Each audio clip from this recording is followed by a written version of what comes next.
যদি ঈশ্বর মানে যিনি মঙ্গলময় সর্বশক্তিমান তিনি যদি এমনই হন তাহলে এই যে পৃথিবীতে এত দুঃখ এত পাপ এসব এলো কোত্থেকে? এই প্রশ্নটা কিন্তু দেখুন বহু বহু বছর ধরে মানুষকে ভাবিয়েছে। এটা যেন একটা কি বলে অন্তহীন ধাঁধা।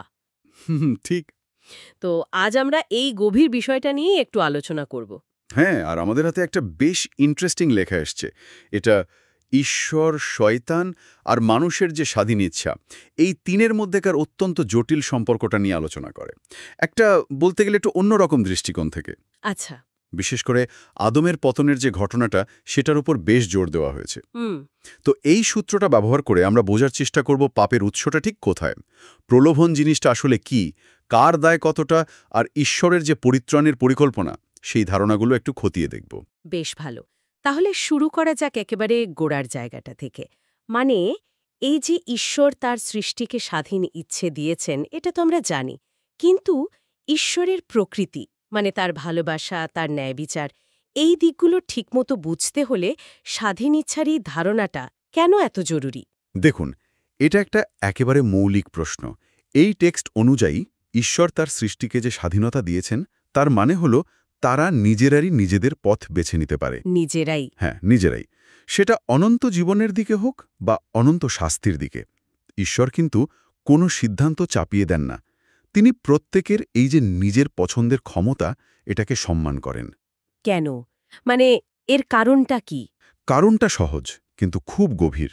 যদি ঈশ্বর কারো ইচ্ছার বিরুদ্ধে গিয়ে জোর করে এটাকে ভালো পথে আনতেন বা ধরুন শাস্তি দিতেন, তাহলে তার যে বিচার প্রক্রিয়া সেটা তো প্রশ্নবিদ্ধ হয়ে যেত, তাই না? হ্যাঁ, তা তো বটে। ঈশ্বরের ন্যায় বিচারকে অবশ্যই স্বচ্ছ হতে হবে, বোধগম্য হতে হবে, যাতে সমস্ত সৃষ্টি বুঝতে পারে যে কেন একটা নির্দিষ্ট পরিণতি ঘটছে। এটা কোনো যান্ত্রিক ব্যাপার নয়, এটা আসলে সম্পর্ক আর পছন্দের ব্যাপার। বুঝতে পারছি। আচ্ছা, এখানেই কি তাহলে শয়তানের ভূমিকাটা আসে? এই বিশ্লেষণ অনুযায়ী শয়তানি কি পাপের মূল কারিগর, মানে সেই শুরুটা করেছিল? হ্যাঁ, এই লেখার যে প্রথম ভিত্তি সেটা অনুযায়ী শয়তান হল পাপের উৎস এবং প্রলোভনকারীও বটে। সেই প্রথম সত্তা যে নিজে পাপ করে আর তারপর অন্যদেরও সেই পথে টানার চেষ্টা করে। কিন্তু এখানে একটা খুব গুরুত্বপূর্ণ পার্থক্য আছে, এটা মনে রাখতে হবে। পার্থক্য? সেটা কি রকম? এই লেখার দ্বিতীয় ভিত্তি তো বলছে শয়তান শুধু প্রলুব্ধ করতে পারে, লোভ দেখাতে পারে, কিন্তু কাউকে পাপ করতে সে বাধ্য করতে পারে না। ঠিক। তার মানে কি পুরো কৌশলটাই দাঁড়িয়ে আছে প্রতারণার ওপর? যেমন আমরা আদি পুস্তকে দেখি না, শয়তান হাওয়াকে মিথ্যে কথা বলেছিল যে ফল খেলে মরবে না, বরং ঈশ্বরের মতো জ্ঞানী হয়ে উঠবে। একদম ঠিক ধরেছেন। শয়তানের মূল অস্ত্রই হল মিথ্যা আর প্রবঞ্চনা। সে কারো ইচ্ছাকে অগ্রাহ্য করে, জোর করে তাকে দিয়ে পাপ করাতে পারে না, কিন্তু সে মিথ্যার জাল বুনতে পারে, সত্যকে বিকৃত করতে পারে, যাতে মানুষ ভুল পথে চলে যায়। হ্যাঁ, মানুষকে ভুল পথে চালিত করতে পারে। আর এখানেই আদমের পতনের ঘটনাটা আরও জটিল, আরও তাৎপর্যপূর্ণ হয়ে ওঠে, যেমনটা এই সূত্র ব্যাখ্যা করছে। আচ্ছা, তাহলে এবার আদমের পরিস্থিতিতে আসা যাক। এই লেখাটাতে একটা বেশ জোরালো যুক্তি দেওয়া হয়েছে যে আদম নাকি প্রলোভন ছাড়া নিজে থেকে পাপ করতেন না। এটা কেন এত গুরুত্বপূর্ণ? এটা কি তাহলে আমাদের চিরাচরিত ধারণা থেকে একটু আলাদা? আমরা তো আদমকে সাধারণত একজন অবাধ্য বিদ্রোহী হিসেবেই দেখি। এটা খুবই তাৎপর্যপূর্ণ, কারণ এই বিশ্লেষণ বলছে আদমের সেই স্তরের জ্ঞান বা যাকে বলা হচ্ছে আলো, সেটা ছিল না, যা হয়তো কোনো কোনো স্বর্গীয় দূতের ছিল, যারা জেনে বুঝে ঈশ্বরের বিরুদ্ধে বিদ্রোহ করেছিল। ও, তাই আদমের পতনকে এখানে ঈশ্বরের বিরুদ্ধে সরাসরি সম্পূর্ণ জেনে বুঝে করা বিদ্রোহ হিসেবে দেখা হচ্ছে না, বরং এটাকে মূলত প্রতারিত হওয়ার ফল হিসেবেই দেখা হচ্ছে। সূত্রটা খুব পরিষ্কার করেই বলছে আদম প্রলোভন ছাড়া নিজে থেকে পাপ করতে পারে না। এটা আদমের প্রকৃতি আর পরিস্থিতির একটা বেশ ভিন্ন ছবি তুলে ধরে। তার মানে যদি আদমের স্বর্গীয় দূতদের মতো সেই আলো বা পূর্ণ জ্ঞান থাকত, তাহলে তার পাপের ধরন বা তার বিচারের ফল অন্যরকম হতো। হ্যাঁ, এই টেক্সট সেই ইঙ্গিতই দিচ্ছে। যাদের জ্ঞান বা আলো বেশি, তাদের করা পাপ অনেক বেশি ইচ্ছাকৃত, অনেক বেশি গুরুত্বপূর্ণ, আর তাদের পক্ষে ভুল স্বীকার করে অনুতাপ করা অনেক বেশি কঠিন হয়ে পড়ে। কিন্তু আদমের ক্ষেত্রে এই লেখাটা একটা মনস্তাত্ত্বিক দিক তুলে ধরেছে। বলছে যে আদম নাকি ঈশ্বরের বিরুদ্ধে বিদ্রোহ করার চেয়েও বেশি প্রভাবিত হয়েছিলেন হবার প্রতি তার ভালোবাসার দ্বারা। হবার প্রতি ভালোবাসা? হ্যাঁ, তিনি জানতেন কাজটা ভুল, ঈশ্বরের আদেশ অমান্য করা হচ্ছে, কিন্তু সেই কাজের চূড়ান্ত পরিণতি যে কতটা ভয়াবহ হতে পারে সেই সম্পূর্ণ উপলব্ধি হয়তো তার ছিল না, অথবা হবার প্রতি তার যে মানবিক টান সেটা ক্ষণিকের জন্য ঈশ্বরের আদেশের চেয়েও বেশি শক্তিশালী হয়ে উঠেছিল। এটা তার পতনকে একরকম বলতে গেলে ট্র্যাজিক ভুলের মাত্রাও দেয়। তাহলে ব্যাপারটা দাঁড়াচ্ছে প্রতারণাই এখানে মূল বিষয়। আর এই যে তিনি প্রতারিত হয়েছিলেন, এটাই কি তার জন্য পরে অনুতাপের দরজাটা খোলা রেখেছিল? মানে এটা কি ইচ্ছাকৃত পাপ থেকে আলাদা? ঠিক তাই। এই সূত্র অনুযায়ী প্রতারিত হয়ে যে পাপ করা হয় আর সম্পূর্ণ জেনে বুঝে ঠান্ডা মাথায় যে ইচ্ছাকৃত পাপ করা হয়, এ দুটোর মধ্যে আকাশ-পাতাল ফারাক। আচ্ছা। লেখাটা বলছে প্রতারিত ব্যক্তি ইচ্ছাকৃতভাবে পাপ করে না, অনুতাপ করার সুযোগ থাকে।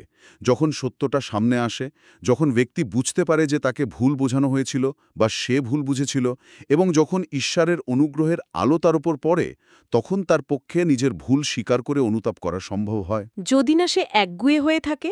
হ্যাঁ, যদি না সে একগুঁয়েভাবে সত্যকে প্রত্যাখ্যান করে বসে থাকে।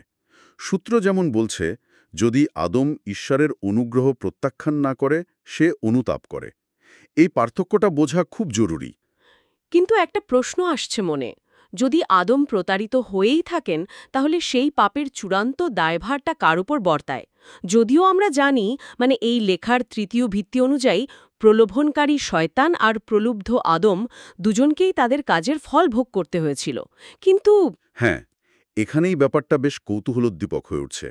বিশেষ করে শয়তানের কাছে কিছু একটা ফেরত পাঠানোর যে ধারণাটার কথা বলা হয়েছে, ঠিক কি ফেরত পাঠানোর কথা হচ্ছে এখানে? পাপটা ফেরত পাঠানো হচ্ছে? এটা সত্যি এই বিশ্লেষণের অন্যতম গভীর আর বেশ প্রতীকী একটা ধারণা। এর ব্যাখ্যায় সূত্রটি ওল্ড টেস্টামেন্টের লেভিয় পুস্তক, মানে ১৬ অধ্যায়ে যে প্রায়শ্চিত্তের বলির রীতি ছিল। হ্যাঁ, সেই যে ছাগলটাকে প্রান্তরে পাঠিয়ে দেওয়ার রীতি, ঠিক সেই উপমাটা ব্যবহার করছে। মনে আছে নিশ্চয়ই, সেই রীতিতে ইসরায়েলীয়রা তাদের সমস্ত পাপ প্রতীকীভাবে একটা ছাগলের মাথায় চাপিয়ে দিত, আর তারপর সেই ছাগলটাকে প্রান্তরে জনবসতি থেকে দূরে পাঠিয়ে দেওয়া হতো। হ্যাঁ, মনে আছে। এখানে সপ্তম ভিত্তিটা ব্যাখ্যা করছে যে শয়তানের কাছে যা ফেরত পাঠানো হচ্ছে সেটা আদমের করা পাপের কর্মফল বা পাপটা নিজে নয়, তাহলে কি?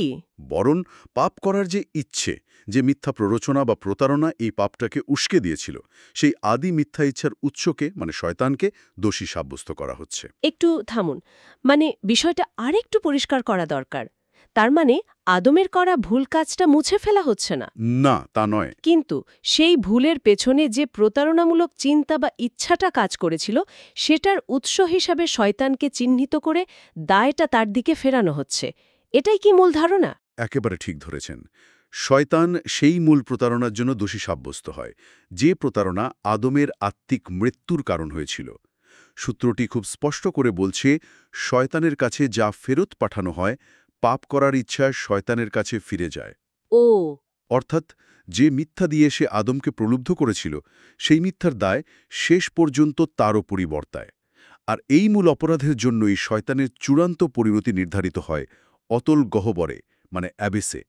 এটা কর্মফল ফেরত পাঠানো নয়, বরং উৎসের দায় নির্ধারণ করা। তাহলে এই মডেল অনুযায়ী ব্যাপারটা দাঁড়াচ্ছে এরকম। পঞ্চম ভিত্তি যেমন বলছে, আদম শেষ পর্যন্ত মুক্তি বা পরিত্রাণ লাভ করেন যিশুর রক্তের মাধ্যমে, কারণ তার পাপ ছিল মূলত প্রতারণা আর দুর্বলতা প্রসূত, এবং তিনি অনুতপ্ত হয়েছিলেন। ঠিক। কিন্তু শয়তান, যে কিনা এই প্রতারণার মূল হোতা, তাকে সেই আদি অপরাধের জন্য চূড়ান্ত বিচারের মুখোমুখি হতে হচ্ছে। হ্যাঁ, সারমর্ম এটাই। এবং আরও একটা ইন্টারেস্টিং বিষয় হল, চতুর্থ ভিত্তি অনুযায়ী আদমের এই যে অনুতাপ করার ঘটনাটা, এটাই শয়তানকে দোষী সাব্যস্ত করার প্রক্রিয়ার একটা গুরুত্বপূর্ণ অংশ হয়ে দাঁড়ায়। তাই নাকি? কিভাবে? এটা আবার ওর প্রতারিত হয়ে করা পাপ, যা ক্ষমাযোগ্য, অনুতাপযোগ্য, আর পাপের মূল উৎস বা ইচ্ছাকৃত মানে অপরিবর্তনীয় মন্দ কাজ শয়তানের ক্ষেত্রে, এদের মধ্যে একটা স্পষ্ট রেখা টেনে দেয়। আদমের অনুতাপ প্রমাণ করে যে সে আসলে মন্দের শিকার হয়েছিল এবং সে ঈশ্বরের অনুগ্রহ গ্রহণ করতে প্রস্তুত। আর এটাই শয়তানের মন্দ অভিপ্রায়কে আরও স্পষ্টভাবে প্রকাশ করে এবং তার শাস্তিকে ন্যায্য প্রতিপন্ন করে। কিন্তু এই লেখাটিতে এটাও তো উল্লেখ করা হয়েছে যে ঈশ্বর এই পুরো ঘটনাপ্রবাহ শয়তানের পতন থেকে শুরু করে আদমের প্রলোভনে পড়া পর্যন্ত সবই আগে থেকে জানতেন। এখানেই তো সেই পুরনো প্রশ্নটা আবার জেঁকে বসে, তিনি যদি সর্বজ্ঞ হন, মঙ্গলময় হন, তবে কেন তিনি এটা ঘটতে দিলেন? এটা কি তার পরিকল্পনার অংশ ছিল? দেখুন, এটা ঈশ্বরীয় দূরদৃষ্টি আর তার বৃহত্তর উদ্দেশ্য সম্পর্কিত সবচেয়ে কঠিন প্রশ্নগুলোর একটা। এই সূত্র অনুযায়ী ঈশ্বরের একটা গভীর উদ্দেশ্য ছিল। তিনি শয়তানের মন্দ কাজ এবং তার প্রলোভনকে এক অর্থে বলা ভালো ব্যবহার করেছেন। হ্যাঁ, আদমের হৃদয়ের গভীরে লুকিয়ে থাকা একটা দুর্বলতা বা একটা ভুল অগ্রাধিকারকে প্রকাশ করার জন্য। সেই যে বললেন হবার প্রতি ভালোবাসা। হ্যাঁ, সেই দুর্বলতাটি ছিল ঈশ্বরকে ভালোবাসার চেয়েও হবাকে বেশি গুরুত্ব দেওয়া বা ভালোবাসা।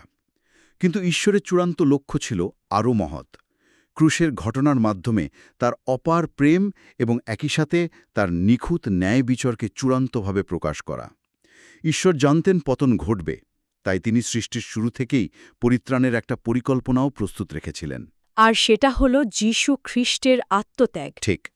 সূত্র যেমন বলছে, ঈশ্বর শয়তানের প্রলোভনের মাধ্যমে আদমের লুকানো পাপ প্রকাশ করেন, ক্রুশের মাধ্যমে ঈশ্বরের প্রেম ও ন্যায় বিচারের প্রমাণ দেন।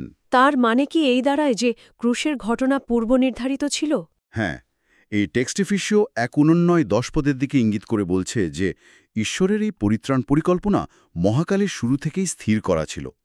তবে এখানে একটা অত্যন্ত গুরুত্বপূর্ণ বিষয় পরিষ্কার করা দরকার। বলুন। ঈশ্বর শয়তানের মন্দ অভিপ্রায়কে তার মহৎ পরিকল্পনায় ব্যবহার করলেও এটা কোনোভাবেই শয়তানকে তার কৃতকর্মের দায় থেকে মুক্তি দেয় না। যেমন মথি ৫৮.৭ পদে যিশু বলেছেন না, বাধা আসবেই, কিন্তু ধিক সেই ব্যক্তিকে যার মাধ্যমে সেই বাধা আসে। হ্যাঁ, ঠিক। ঈশ্বর শয়তানের মন্দকে ঘুরিয়ে ভালোর দিকে নিয়ে যান, কিন্তু শয়তান তার মন্দ কাজের জন্য সম্পূর্ণরূপে দায়ী থাকে। ঈশ্বর মন্দের স্রষ্টা নন, কিন্তু তিনি মন্দকে পরাজিত করতে এবং তা থেকে আরও মহৎ কিছু বের করে আনতে সক্ষম। তাহলে এই পুরো আলোচনার মানে কি দাঁড়ালো?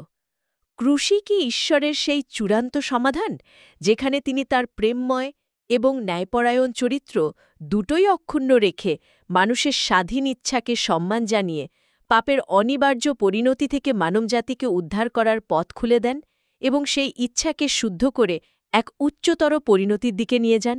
হ্যাঁ, এই দৃষ্টিকোণ থেকে দেখলে ক্রুশ হল সেই অভাবনীয় সঙ্গমস্থল, যেখানে আপাত দৃষ্টিতে পরস্পর বিরোধী কিছু বিষয়, যেমন ঈশ্বরের অসীম প্রেম, তার কঠোর ন্যায়বিচার, মানুষের স্বাধীন পছন্দ করার ক্ষমতা আর পৃথিবীতে পাপের এই যে বাস্তব অস্তিত্ব, এদের মধ্যে এক সামঞ্জস্য খুঁজে পাওয়া যায়। এটা প্রতারিত এবং দুর্বল মানবজাতির জন্য মুক্তির একটা পথ খুলে দেয়, কারণ তাদের পাপ, অজ্ঞতা, দুর্বলতা বা ভুল ভালোবাসা থেকে জন্মায়। এবং একই সাথে প্রতারণার মূল উৎস যে শয়তান, তাকে ন্যায়সঙ্গতভাবে দোষী সাব্যস্ত করে তার অবশ্যম্ভাবী পরিণতির দিকে ঠেলে দেয়।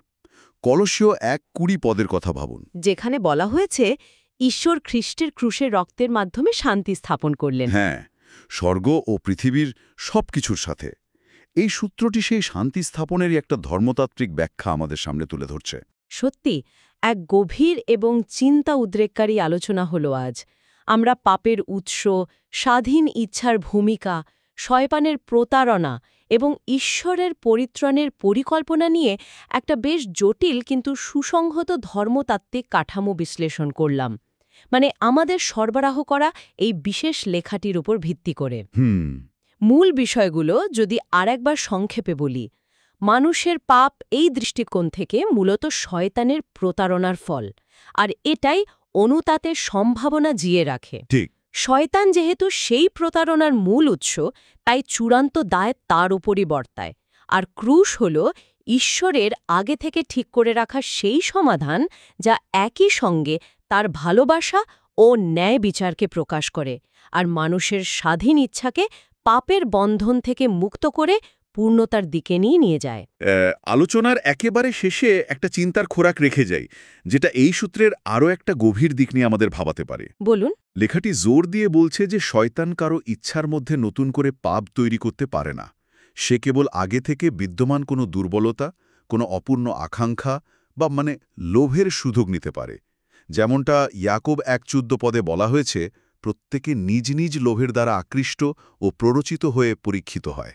হুম এখন যদি এই সূত্র অনুযায়ী আদমের মূল সমস্যা প্রলোভনের আগেই ছিল ঈশ্বরের চেয়ে হওয়াকে বেশি ভালোবাসা, অর্থাৎ তার ভালোবাসার ওয়ারিশে বা ক্রমে একটা অসামঞ্জস্য ছিল, তাহলে এটা আদি নিষ্পাপ অবস্থার প্রকৃতি সম্পর্কে কি প্রশ্ন তোলে? আচ্ছা, ইন্টারেস্টিং প্রশ্ন। এবং এটা কি ইঙ্গিত দেয় যে পাপের বিরুদ্ধে লড়াইটা কেবল বাইরের প্রলোভনকে প্রতিহত করা নয়, বরং আমাদের ভেতরের ভালোবাসার যে অগ্রাধিকার সেগুলোকে ঠিক করা আর স্বাধীন ইচ্ছাকে কেবল বাইরের চাপ ছাড়ায় একটা অভ্যন্তরীণ যাত্রার মাধ্যমে নিখুঁত করার প্রক্রিয়া? হয়তো প্রকৃত স্বাধীনতা কেবল না বলার ক্ষমতাই নয়। বরং সঠিক জিনিসকে ভালোবাসার ক্ষমতাও। হ্যাঁ, হয়তো সেটাই।